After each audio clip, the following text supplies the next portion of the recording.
some vision.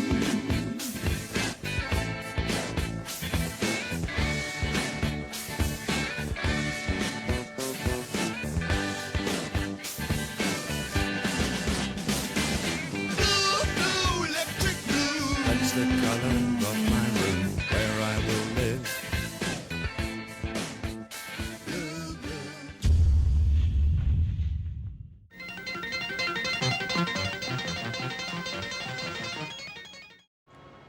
Oh my goodness, everyone, has it been a long time?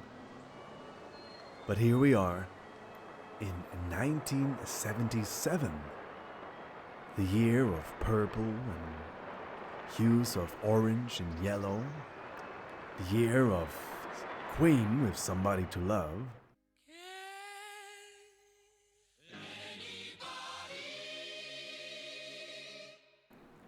One of my favorite tracks of the late 70s, in case you haven't noticed. And of course, the year Holzpark suddenly became a real amusement park.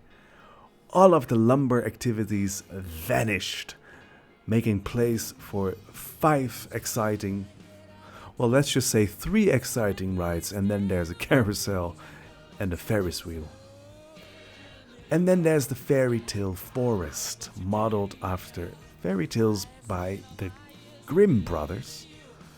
I don't know where to start, to be honest. It's been a long time. I skipped 5 years just to go straight from 67 to 77. I felt I needed the decade to just to tell you all about and to kind of make sense of all the changes that have been happening. Holzpark has taken a leap in terms of development.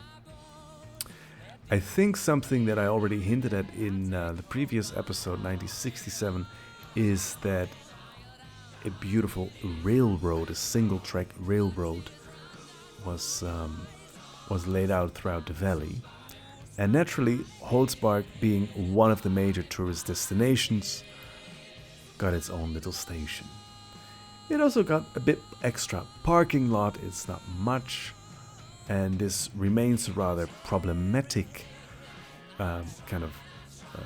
area to traverse. But it gave me the opportunity to hide the spawn point sort of into the train, not quite into the coach, but let's just not look beyond the wagon and let's pretend the guests board out of the train. They get off the train, and they walk straight into Holzpark. There is a hazardous pedestrian crossing there waiting for accidents to happen, but quite frankly I didn't see any other way to connect the two. So this is what it's going to be. Maybe in the future, if Holzpark gets big enough, we could think of something like an overpass or an underpass. But as always, I painted myself in a corner, meaning that the road, the expressway, cannot be altered. It's not part of the park's perimeter, and it must remain untouched. That's the way it is, and so we have to find creative ways to make everything fit and to make sense of it all. So here we are at. Basically, you know what I noticed, by the way? Sometimes they spawn from within the park entrance, and sometimes the guests, they literally spawn, at the spawn point, which is why it's called spawn point. I have no idea why that's happening. Either way, there's the additional parking lot, which of course the park is going to outgrow sooner than later. And quite frankly, I have no idea what else to do after that. Maybe we can claim another pasture, this one or the field over there, although that has cows in it.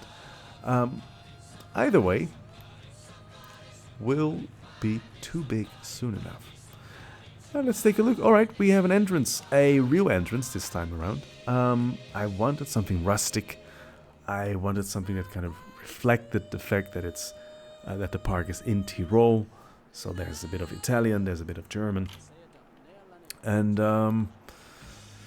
once you kind of go underneath it, there is one little thing reminding us all that this used to be a lumber site, and that is one of the original saw blades installed on what I would like to believe is a fake log, or maybe one of those, I don't know, statuesque things that they painted over with sort of stuff.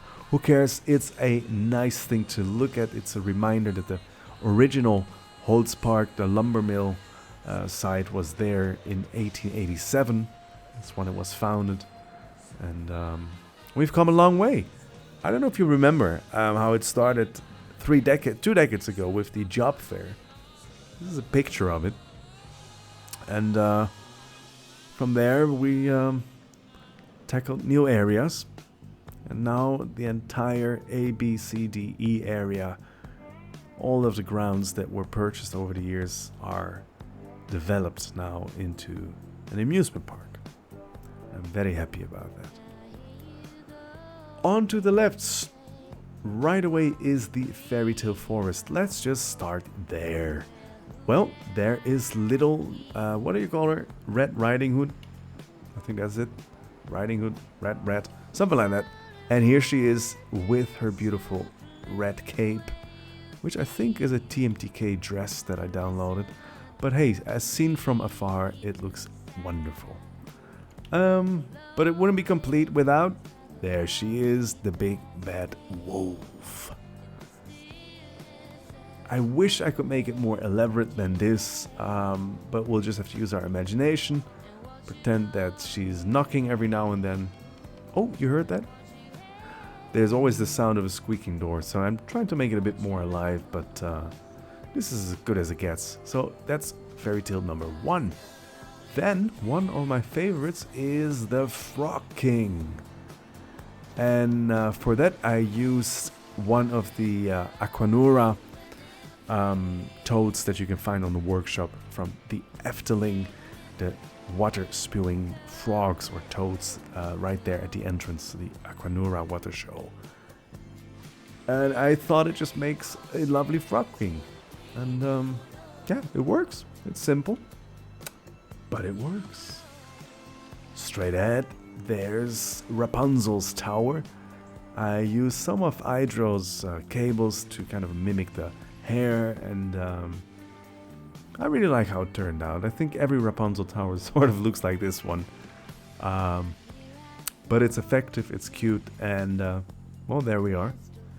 And the fourth, and believe it or not, final fairy tale already, of course, is, I think, the most famous one, Hansel and Gretel. I'm not sure if we're going to catch the fire that you've seen early on, but there's always something happening every couple of minutes. Then I just used the witch, the animatronic, and I just have her there as a permanent fixture. Once you animate her or let her, do her thing, with all the sparks flying around, that's once again, sadly, where things become unrealistic in Planet Coaster. So we'll just keep her as it is, and then it's also not too frightening for the little children. Using Vista points, I've got plenty of people looking at the fairy tales, which is really nice actually. I didn't think it was going to work having guests traverse throughout the Fairytale Forest, but they do, and I'm so very happy about it because it just makes all the work so much more rewarding. Let's just take a look from above. It really is a tiny area, sort of S-shaped meandering thing, but it works, and it's it's not as expansive as the one, let's say, in Europa Park or Efteling, but it works, and I've always wanted to do one. So I'm just glad I made a dream come true. You all remember this awkward building here. It used to be the lumber storage area, together with the one in the back that was converted into the bathrooms. This one is now a swanky beer hall type of thing, although actually there are just 2 information booths lurking behind those doors. I think in the further future it's going to play a different role. I could imagine, but this is a really big if, that 2 things. One, the parking lot right here in the back will be an employees only lot. And even that one is going to be too small at some point. Oh, by the way, have you seen that I've added signage and traffic lights because it's getting that busy? Where was I? Right, this building. I think with a bit of luck and a bit of, well, you know, a bit of faith, and it's going to be a cable car station that should connect the old part with the new part that we're going to have running across the creek. The 3 fields that you can see here, the one with the diagonal line and the one on the right, will be the expansion area in the 80s and 90s. And the park, Holzpark, is only allowed to build one bridge to connect the 2 parts, because of course the entire site is nature and it's protected and you can't do anything. But of course, another way to get people across will be to have a cable car. And that one I think, but I have no idea if that's even feasible, because either it goes underneath the tracks, which is unlikely, or straight over the tracks, which is equally unlikely. And I like to think that this is a protected building at some point, so we'll see. For now, this is the dullest and weirdest corner of the park, but mind you, this is Holzpark Origins, what you're looking at. This awkward little corner really is where it all started. Alright, enough of this part, let's move on. You already know my favorite haunt here. Cute little Tyrolean / Bavarian kind of structure. Beer garden, and it's just such a lovely place. I never planned for it to somehow be smack in the middle of 2 pedestrian areas, of 2 walkways. It just kind of organically grew like that, and I very much like how it sits there, and it's just such a cozy oasis. But enough about that. You want to see coasters? Well, let's start with the little dragon. So again, sometimes some of the names are in Italian, sometimes in German. This one is Il Piccolo Drago, and it's actually a lapping coaster. I decided to make it do 2 rounds. And if I'm really honest with you, it is quite a daring kiddie coaster. I think that's a rather steep drop, but then again, for those of you who have been following me, you know coasters aren't my forte. However, the peeps seem to think differently. They are cramming to get inside. I don't see any way to expand this queue in the future, so this is just going to be one of these problem areas that everyone's going to bitch about. However, it looks adorable, and it has a distinct end 60s, early 70s vibe to it with the colors and everything. So I'm very happy how that turned out. Naturally, this is 1 square block, and that's not too uncommon in these kind of parks. It's not too inspiring, but it really does do its job. And it's just a lovely area. I'm really happy how it turned out.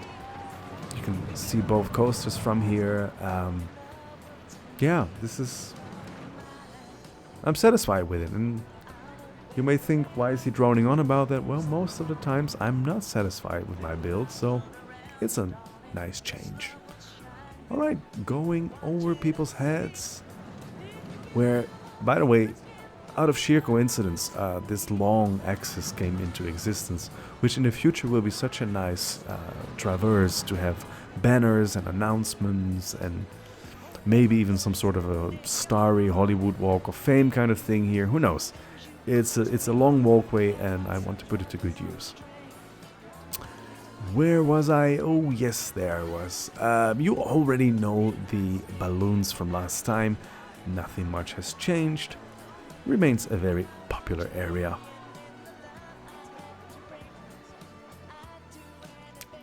There we go.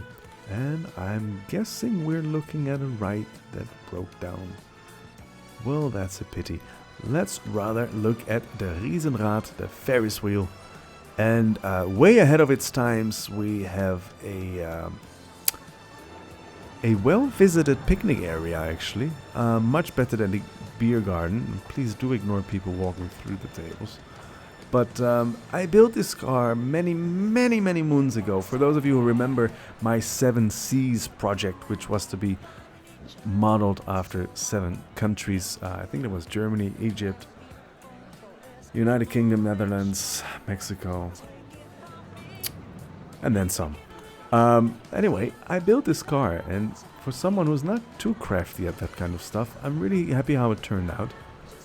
And it's really easy to plop a shop in there. And so we've got one, and yeah, it works. I'm quite happy with it. Maybe I'll put it on the workshop sometime. Naturally, it wouldn't be the 70s if we weren't running such a lovely gazebo with fluorescent lighting. It's just par of the course. Alright, of course, the thing we've all been waiting for is NITRONIK. NITRONIK has a bit of a backstory, but before I get into that, let me just show you the cube. NITRONIK, zip, moving in there. I made these lanterns and I like them. I think they're very fancy. I think they're way out of budget for this kind of park, and I think they are ridiculously fabulous, but I like them, so I'll keep them. As you can see, the people will have to stand scorching in the autumn sun. Maybe one day, if I'm feeling benevolent, I may build a canopy or two. It's a tiny sliver that I put to good usage. But here we are. There's the queue. It's a very popular ride. Wouldn't have expected otherwise. Let us see. Moving up. There's another cattle pen right here. There's such good times. Then... what a lovely view from here, by the way. Then there's the station. And let's take a look at something that generated such a lovely response from many of you. I'll just let the people board and then I'll do the big review. Don't tell me this ride broke down. No, it didn't. There we go. I wish I had something so that I could actually animate the lever. But I don't. However, this wasn't uncommon with wooden coasters. I'm not sure if it was still something that was around in the end 70s, in the late 70s. But yes, many coasters really were launched or released, whatever you want to call it, by simply pulling a lever. And I decided to keep it that way. Also, mind you, there are no fences, nothing to keep people from walking into the tracks. This was the 70s, people. It was a very different time. I wasn't around back then, I'm not that old, thank you, but there are plenty of pictures online where you can see people hanging out of carriages or standing way too close to the tracks, and you think to yourself, oh dear, I guess back then parents still controlled their kids. Or maybe people just weren't as dumb, or maybe they had no phones to look at, who knows. However, this is what it was, and so I expect to refurbish the station in the 80s, maybe even 90s. And by then we'll have those gates installed. But for now, it's just live and let live. And if you die, you die. Alright, moving up. Oh, by the way, of course, the backstory. Some of you may know him. His name is Nitro230. And Nitro is a rather crafty guy. And when he saw my coaster, he said, I'm going to help you out. Before he made an attempt, by the way, Redline, who is equally talented, also made an attempt, but sadly, as good as his coaster was, it didn't stay within the footprint that I so rigorously dictated. And I really couldn't go outside of that footprint. I couldn't color outside the lines. So then, Nitro decided to give it a try, and he churned out an improved version of my pathetic wooden roller coaster. You'll see the on-ride at the end of the video, but it really turned out lovely. It's short, it's wobbly, it'll help you get rid of your kidney stones, but it's a fun ride, and it's a public darling, as you can see. And so, of course, it had to be called NITRONIK.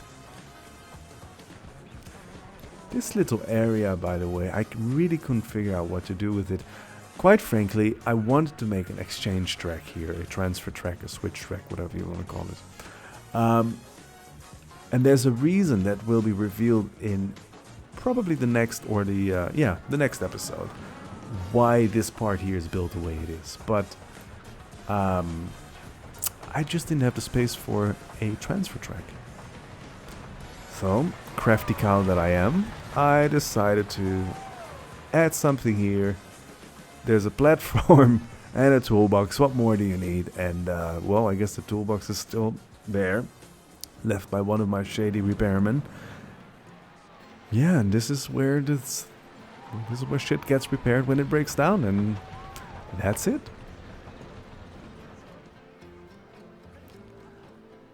All right.